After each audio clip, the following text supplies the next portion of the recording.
Bismillah ar-Rahman ar-Rahim. We are going to talk about the ABG interpretations.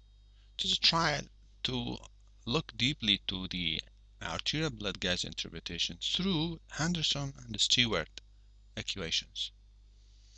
This talk or these lectures will be divided into three lectures. The first one, we are going to talk about the basic physiology. Basic physiology of what? The ABG is that of the blood.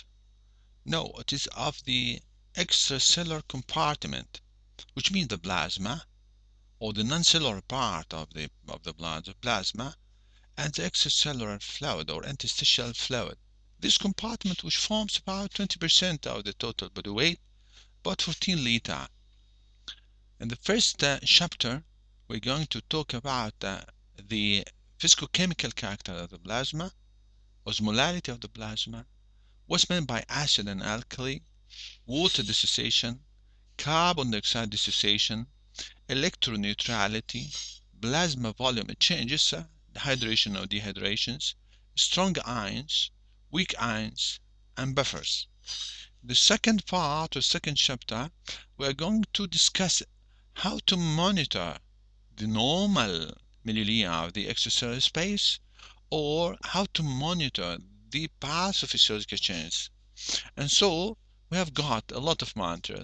The hydrogen concentrations, or the bar of hydrogen ion, which is the pH, the bicarbonate, change in the bicarbonate, how to make a comment and how to diagnose and accordingly to treat, corrected bicarbonate, what's meant by the previous bicarbonate in mixed acid-base changes, the base excess or the base deficit, and standard base excess, the anion gap, the corrected anion gap in the form of abnormality of albumin, the strong ion differences, the buffer base, the strong ion gap, and then we'll look at the concentration of sodium chloride and the ratio between the two.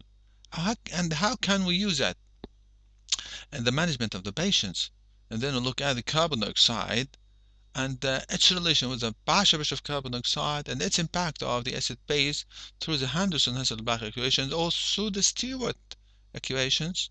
And then we'll look to the oxygen saturations and the alveolar arterial gradient for the comment on the ABG, and finally the urinary anion gap. The last part of these lectures is the chapter number 3, and this deals with the pathophysiological problems regarding respiratory problem, or the simple respiratory acidosis or simple respiratory alkalosis, or the metabolic problem in the form of metabolic acidosis or metabolic alkalosis in a simple one, or mixed problem.